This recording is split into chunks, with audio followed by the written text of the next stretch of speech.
चार राज्यों के विधानसभा चुनाव के नतीजे साफ हो गए हैं। नतीजों के बाद देश के कुल 28 राज्यों और 2 केंद्र शासित प्रदेशों में से 16 में अब बीजेपी प्लस सरकार होगी। इनमें 12 राज्यों में बीजेपी अकेले अपने दम पर सत्ता में रहेगी। कांग्रेस महज 3 राज्यों तक सिमट गई है। गठबंधन के साथ कांग्रेस कुल 5 राज्यों की सत्ता में बची है। नमस्कार दोस्तों, मैं हूं अरुण। आपका स्वागत है हमारे चैनल ग्रोथ नॉलेज टीवी में। एक बार फिर ग्रोथ नॉलेज टीवी में हम लाते हैं ऐसी न्यूज जिसे सुनकर होगी आपके नॉलेज की ग्रोथ। आज की ग्रोथ नॉलेज में कहानी बीजेपी पार्टी की, तो देर किस बात की, कीजिए हमारे चैनल को लाइक और सब्सक्राइब और जानिए कि कैसे 10 साल में बदला बीजेपी का शासन। दोस्तों, फिलहाल देश में 30 विधानसभाएं हैं। इनमें 2 केंद्र शासित प्रदेश दिल्ली और पुडुचेरी भी है। राजस्थान, मध्य प्रदेश और छत्तीसगढ़ के नतीजों के बाद अब 16 प्रदेशों की सत्ता में बीजेपी आ गई। यहाँ देश की करीब 52% आबादी रहती है। इनमें अपने बूते 12 प्रदेशों में और बाकी 4 प्रदेशों में गठबंधन साथियों के साथ। इनमें से कोई भी दक्षिण भारत का राज्य नहीं है।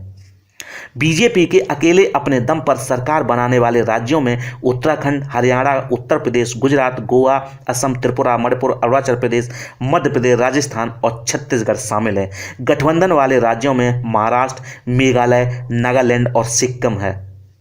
कांग्रेस अपने दम पर सिर्फ 3 राज्यों में सत्ता में है, कर्नाटक, तेलंगाना और हिमाचल प्रदेश। इसके अलावा बिहार और झारखंड की सत्ता के गठबंधन में शामिल है। अगर देश को 6 हिस्सों में वर्गीकृत करके देखें तो दक्षिण और पूर्वी भारत को छोड़कर बाकी 4 जगह बीजेपी बेहद ताकतवर नजर आती है। दोस्तों, पहला हिस्सा पूर्वोत्तर भारत, जिसमें सिक्किम समेत पूरा पूर्वोत्तर भारत शामिल है। यहां बीजेपी का दबदबा है। नॉर्थ ईस्ट के 8 राज्यों में कुल 498 विधायक हैं। इनमें से बीजेपी के 2 से 6 विधायक हैं, यानी 41.3%। इसी तरह नॉर्थ ईस्ट के राज्यों से कुल 25 सांसद आते हैं। इनमें बीजेपी के 15 सांसद हैं, यानी 60%। दूसरा हिस्सा पश्चिम भारत, जिसमें महाराष्ट्र, गुजरात, राजस्थान आते हैं। यहाँ बीजेपी का दबदबा है। महाराष्ट्र में शिंदे की शिवसेना के साथ बीजेपी सरकार है। गुजरात में बीजेपी की पूर्ण बहुमत सरकार है और अब राजस्थान में भी बीजेपी की सरकार बन गई है। इन तीनों प्रदेशों के 670 विधायकों में से 331 बीजेपी के पास थे, यानी 49%। यानी यहाँ 50% से ज़्यादा विधायक बीजेपी के हो जाएंगे। इसी तरह इन प्रदेशों के कुल 99 सांसदों में से 73 बीजेपी के हैं, यानी 72%। तीसरा हिस्सा पूर्वी भारत, जिसमें बिहार, बंगाल, झारखंड, उड़ीसा है। बीजेपी और कांग्रेस दोनों का असर नहीं है।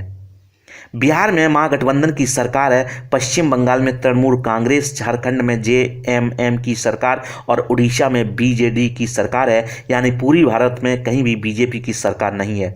यहाँ कुल 722 विधायकों में से 196 बीजेपी के हैं, यानी 27%। इसी तरह इन प्रदेशों के कुल 117 सांसदों में से 54 बीजेपी के हैं, यानी 46%। चौथा हिस्सा उत्तर भारत, जिसमें दिल्ली, पंजाब, हरियाणा, हिमाचल, यूपी, उत्तराखंड है। बीजेपी और आम आदमी पार्टी का दबदबा है। उत्तर भारत में हरियाणा, यूपी और उत्तराखंड में बीजेपी की सरकार है। उत्तर भारत से कुल 818 विधायक चुने जाते हैं, जिनमें से बीजेपी के कुल 377 विधायक हैं, यानी 46%। इसी तरह कुल 189 सांसदों में से बीजेपी के 98 सांसद, यानी 52%। पांचवा हिस्सा मध्य भारत, जिसमें एमपी और छत्तीसगढ़ है। बीजेपी ने बड़ी जीत दर्ज की। यहाँ मध्य प्रदेश में बीजेपी और छत्तीसगढ़ में कांग्रेस की सरकार थी। यहाँ कुल 420 विधायक चुने जाते हैं, जिसमें से 144 बीजेपी के थे, यानी 34%। 3 दिसंबर को आई नतीजों के बाद मध्य प्रदेश और छत्तीसगढ़ में बीजेपी ने सरकार बना ली। इसी तरह कुल 40 में से 37 सांसद बीजेपी के, यानी 92%।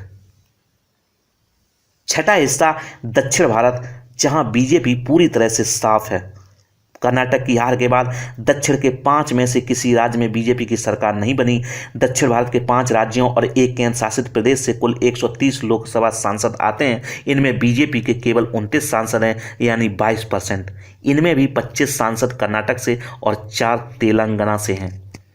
दक्षिण भारत के इन राज्यों की विधानसभाओं में कुल 9 से 23 विधायक हैं। कर्नाटक चुनाव से पहले तक इनमें से भी बीजेपी के पास कुल 135 विधायक थे।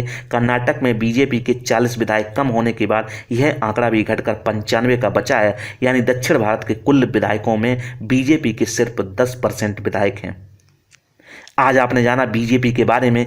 अब हम विदा लेते हैं, फिर हाजिर होंगे एक नई ग्रोथ नॉलेज के साथ। आप क्या सोचते हो बीजेपी पार्टी के बारे में? कमेंट बॉक्स में कमेंट करके जरूर बताएं। और अगर मेरे द्वारा दी गई न्यूज़ आपको अच्छी लगती है तो मेरे चैनल को लाइक शेयर और सब्सक्राइब करना ना भूलें। धन्यवाद।